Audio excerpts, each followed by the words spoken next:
Europe 1 Soir. 19h, 21h, Pierre de Villeneuve. Et je salue mes camarades du soir. Bonsoir Jules Torres. Bonsoir Pierre. Journaliste politique au JDD. Bonsoir Nathan Dever. Bonsoir cher Pierre. Écrivain et philosophe. Il est apparu dans l'actualité un jour sur des bandeaux, sur des breaking news, comme on dit en bon français, lors de l'attaque d'un homme syrien sur des bébés à Annecy. C'était une scène terrible qui nous avait tous donné froid dans le dos. Et cet homme, il avait un sac à dos et il s'était opposé à cet homme. Et cet homme, c'est Henri Dancel. Bonsoir. Bonsoir Pierre. Merci d'être avec nous. Vous êtes le fameux... Alors, c'est écrit sur votre livre, mais j'allais dire c'est écrit un peu comme le Pare-Soleil, c'est écrit dessus, le héros au sac à dos. J'espère que cette légende ne va pas vous suivre jusqu'à la fin de votre vie, puisque à en lire tout votre livre, vous êtes bien plus que ça. Vous êtes d'abord un homme qui réfléchit et un homme qui marche, puisque souvent un homme qui marche réfléchit et justement ça construit un peu les idées. J'en viens, après avoir lu tout votre livre, que ça n'est pas... alors l'épisode d'Annecy, on le raconte, vous avez pris votre courage à deux mains, il y a eu une voix qui vous a parlé, vous a dit il faut que je fasse quelque chose parce que sinon il y a des bébés qui vont se faire tuer. C'est descendu il rigole parce qu'il dit ça descend du ciel, j'en sais rien, mais en tout cas il y a quelque chose qui vous a poussé à le faire, ça s'appelle l'instinct, ça s'appelle comme vous voulez. Mais en réalité, ce qui m'a plu, c'est page 44 quand vous dites que vous vivez dans un monde où tout s'effondre. Vous dites le pouvoir politique n'est plus qu'un arbitre au milieu d'une guerre larvée sans fin. Vous dites on a prédit à ma génération entière, à la vôtre, la fin de l'histoire. C'est évidemment une référence à Francis Fukuyama qui avait dit qu'il y aurait plus de guerre, etc. Vous dites tout pousse à nous opposer, les radicalités grandissent, le juste milieu a disparu, la sagesse et la vertu qui ne sont que des lignes de crête entre deux abysses ne sont plus au goût du jour. Vous dites qu'on a coupé votre génération de ses racines. Et donc vous posez ce constat, et j'ai l'impression que à travers tout ce que vous écrivez, et aussi la visite de ces 180 cathédrales de France, vous appelez les Français à la raison, à ouvrir les yeux sur notre civilisation, toute génération confondue, et à faire quelque chose, commencer par où on veut, mais en tout cas à agir. Est-ce que je me trompe ? En fait, je ne pousse pas les Français à la raison, je les pousse à l'idéal. Le constat que vous venez de faire, je l'ai pas écrit pour le plaisir de le faire, ou pour me gargariser de faire un constat politique d'ailleurs qui m'appartient pas. J'enfonce des portes ouvertes en disant ça.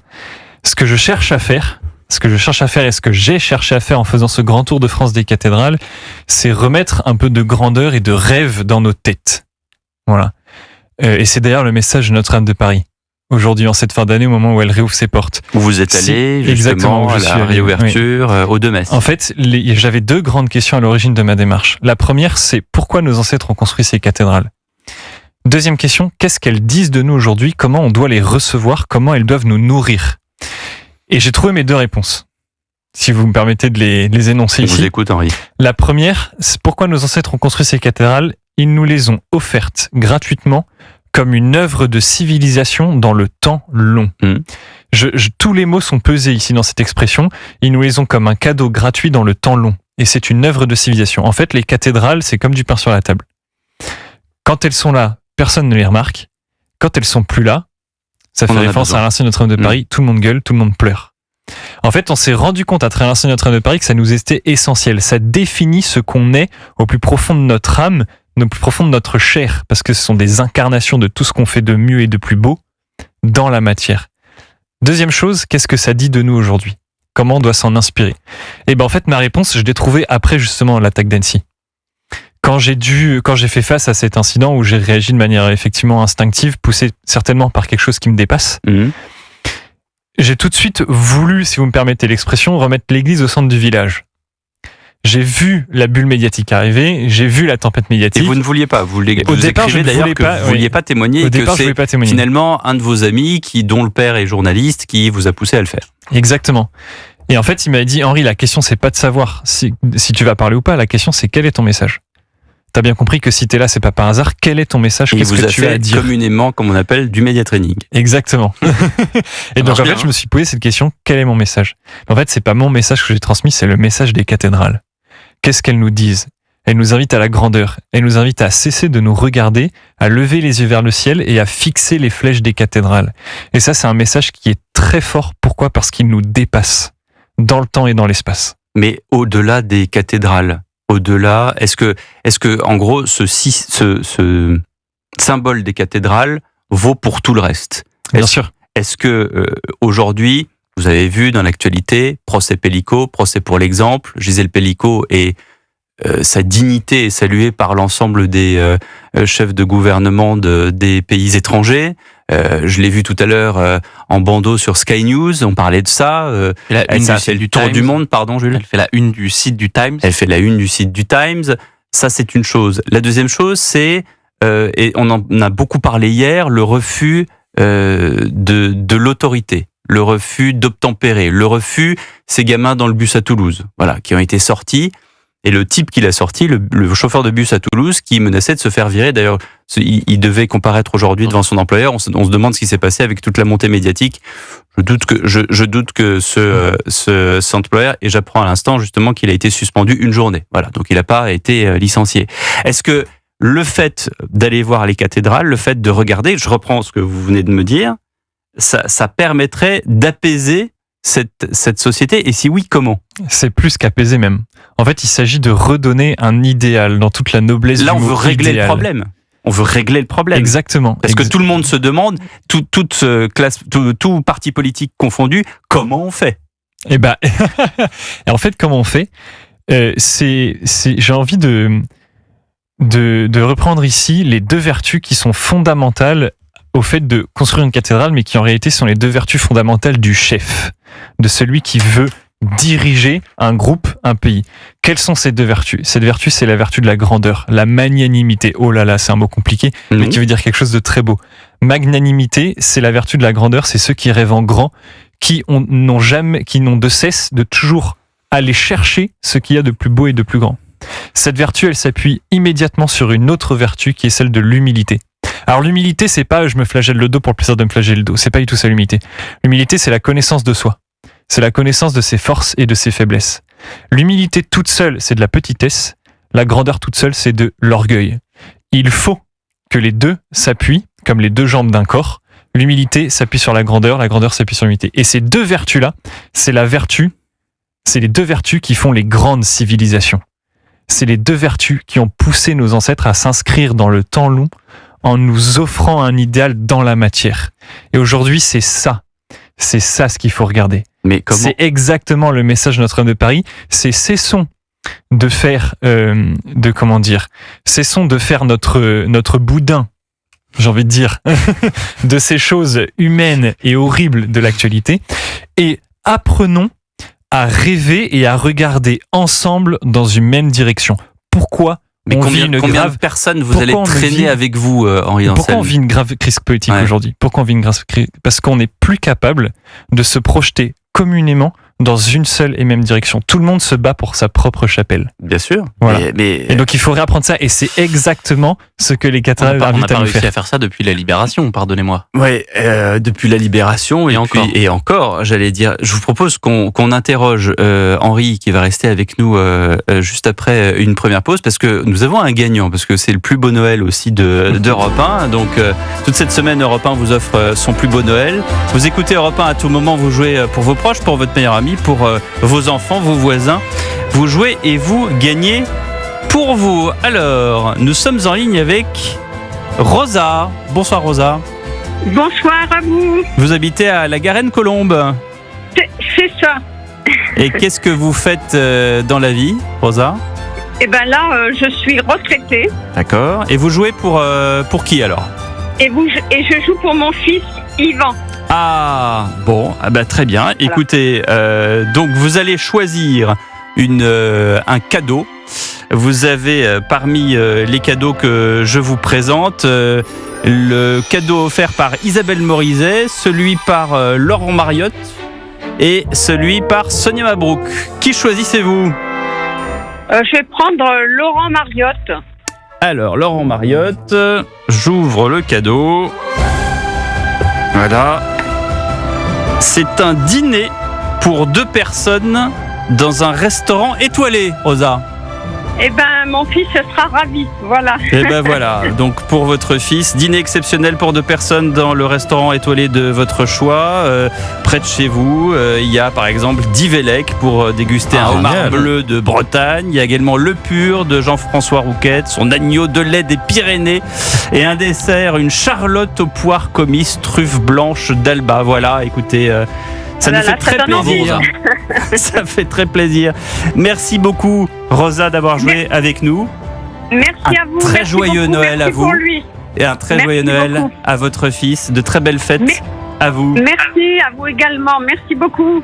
Merci Europe 1. Et puis, vous faites comme Rosa, vous jouez comme elle pour un proche. Vous envoyez Noël au 7 39 21. 3 fois 75 centimes plus le coût d'un SMS. Et comme ça, vous pouvez gagner de super cadeaux sur Europe 1. Nous, dans un instant, on se retrouve avec Henri d'Anselme, le héros du sac à dos. Mais j'arrive pas à dire le héros au sac à dos. Il y a quand même beaucoup plus. Si vous venez d'entendre quand même les quelques mots qu'il nous a prononcés, il y a quand même toute une réflexion philosophique derrière ça. Et justement, il y a un autre philosophe qui s'appelle Nathan Dever qui est là, qui a beaucoup de questions pour Henri d'Anselme. À tout de suite sur Europe 1. Europe 1 Soir. 19h, 21h, Pierre de Villeneuve. Henri d'Anselme est avec nous sur le chemin des cathédrales publié par Fayard. Justement, on parlait de lui dans le rappel de l'actualité. Vous parlez d'Emmanuel Macron. Vous dites qu'il est étonnant. Il a ce charisme de capter toute l'attention de son interlocuteur et en retour de donner l'impression qu'il est tout à lui, d'être seul au monde avec lui. Donc vous aussi, j'allais dire, vous avez capté ce regard assez étrange du chef de l'État. Oui, tout à fait. C'est un charisme qui est à son honneur. En revanche, je n'ai pas senti un charisme de chef d'État. Ah, ça veut dire quoi ? Ça veut dire que justement, par rapport à ce que je disais tout à l'heure, je trouve que même s'il a réussi à le faire malgré tout avec Notre-Dame de Paris, je trouve qu'il a encore du mal dans ce qu'il fait, de façon générale, son action au gouvernement, à se référer à quelque chose qui le dépasse, qui nous dépasse et auquel on devrait tous se référer. Vous le comparez avec d'autres chefs d'État français antérieurs ou d'autres chefs d'État que vous avez pu voir dans la cathédrale et auxquels vous avez peut-être pu croiser le regard, Donald Trump par exemple. Je ne le compare à personne parce que en matière de chef d'État, je m'y connais pas beaucoup. Bah, vous étiez à côté d'eux. Vous étiez à côté d'eux, c'est vrai. J'étais à côté d'eux, c'est vrai. J'en ai pas reconnu beaucoup, mais Donald quand même. Non, oui, quand même. Mais vous lui avez parlé à Donald Trump ? Non, c'est impossible. Ça fait partie de ces personnalités qui arrivent en retard, qui repartent en avance et voilà. Mais non, c'était très impressionnant d'être là et voilà. Mais ce que je veux dire par rapport à Emmanuel Macron, c'est que je pense que d'ailleurs en fait c'est ce qui manque à tous nos chefs d'État depuis une bonne trentaine voire quarantaine d'années, si ce n'est plus, c'est qu'en réalité ils n'ont pas compris ou on a oublié de façon générale, il n'y a pas que eux dans l'histoire, mais de façon générale, que un chef, ce n'est pas quelqu'un qui se réfère à lui-même ou à une légitimité qui lui serait propre ou au suffrage qu'on lui a attribué. Un chef, c'est quelqu'un qui se réfère et qui fédère autour de quelque chose qui le dépasse. Et c'est pour ça qu'à la fin de votre livre, vous ne vous adressez pas au chef de l'État, mais à la France. Exactement. Vous écrivez une lettre à la France, ma chère France, il n'est pas aisé de te parler des choses du cœur, etc., etc. L'amour que je te porte est celui d'un mystère. Pourquoi un mystère ? Parce que je ne sais pas pourquoi j'aime la France. Je l'aime de toutes les fibres de mon être, mais je ne sais pas pourquoi. Mais vous vous posez la question ? Et je me pose la question, et moi j'ai envie, et je le dis à la fin de mon texte, je lui donnerai ma vie. Et je veux lui donner ma vie. Mais je ne sais pas pourquoi. Mais est-ce que vous seriez prêt à porter la France même à des fonctions suprêmes, comme on dit aujourd'hui ? Vous posez des questions. Bah oui, je pose des questions, c'est mon métier, cher monsieur. Non, mais est-ce que c'est pas aussi un ode à la christianisation, votre livre ? C'est-à-dire que on voit bien que finalement vous regrettez la déchristianisation de la France malgré certains signes positifs. Il y a jamais eu autant de scouts ces dernières années. Les messes traditionnelles sont il y a beaucoup de gens. Les pèlerinages, notamment le pèlerinage de Chartres, chaque année a de plus en plus de pèlerins. Est-ce que vous voyez, est-ce qu'il y a un peu de positif dans votre livre et finalement est-ce que vous appelez pas non plus à la christianisation qui est le principal mot aujourd'hui de notre société ? Moi je suis l'héritier de ça, de tout ce dont vous venez de parler. Je suis l'héritier de tout ça. Donc je vois très bien ce dont vous voulez parler. En revanche, je ne regrette rien. Ce n'est pas dans mon tempérament de regretter le passé.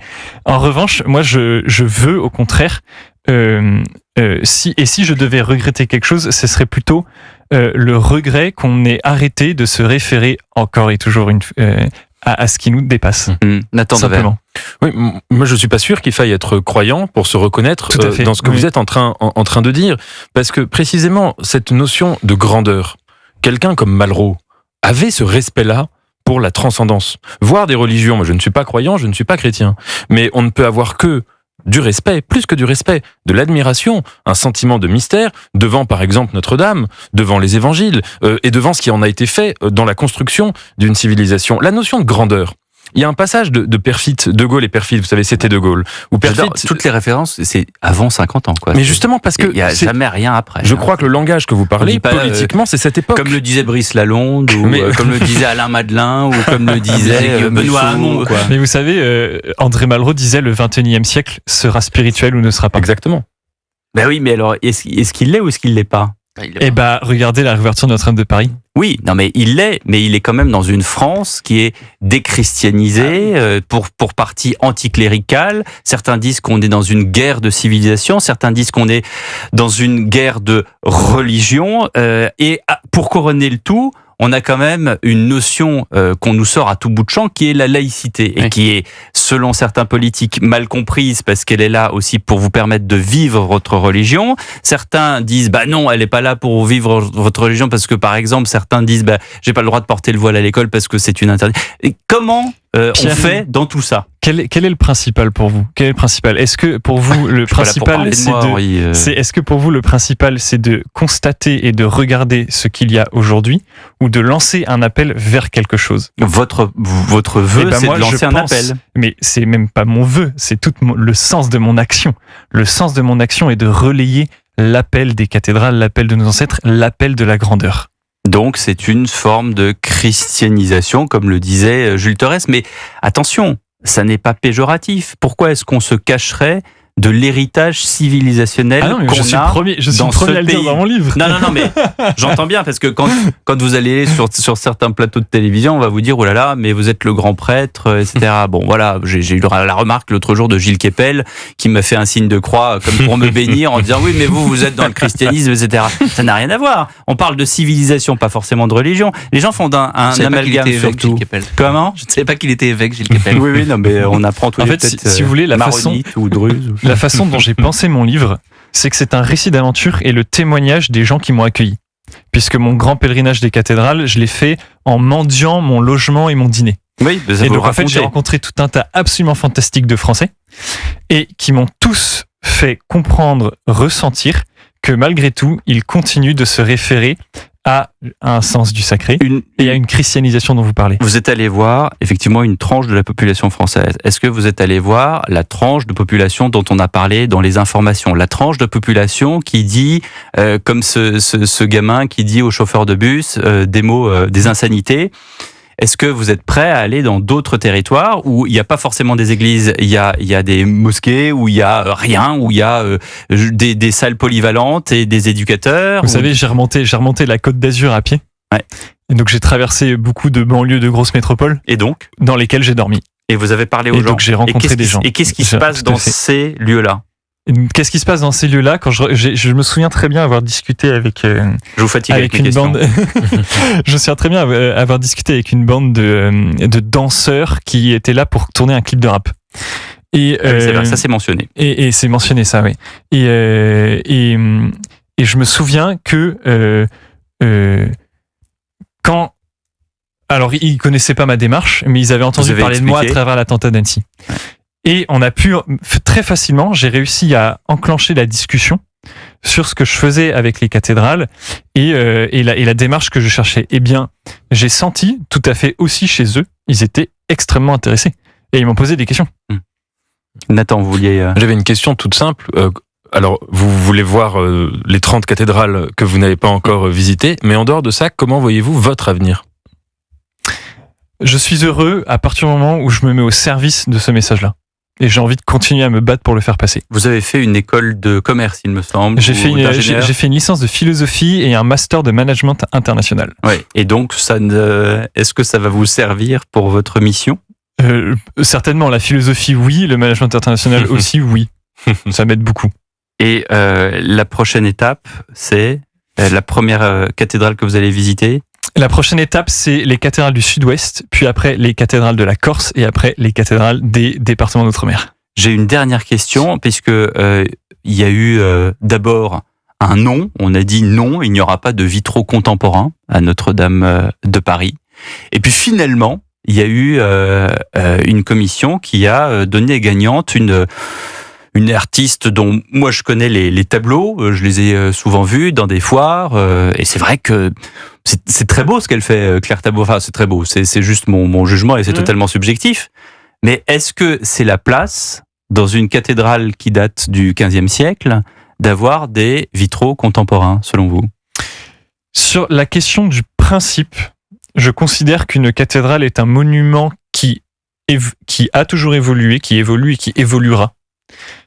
En fonction des époques qu'elle traverse. Une cathédrale est un édifice de pierre vivante. Donc sur la question des principes, ça ne me choque pas du tout que nous aussi à notre époque, on aille se challenger, se mettre le défi d'aller marquer de notre empreinte l'époque. En revanche, il y a des critères pour que ça se fasse. Il faut que ça se fasse en ayant tout à fait conscience de ce que l'on fait. C'est-à-dire qu'il faut que ça se fasse en respectant le message, en respectant ce qui est déjà sur place, en respectant l'œuvre globale et surtout que l'artiste ait conscience dans quelle démarche il s'inscrit. C'est-à-dire une démarche d'éternité au service d'une sacralité. Ça représente la religieuse, ce qu'elle fait. Et surtout que l'artiste soit français.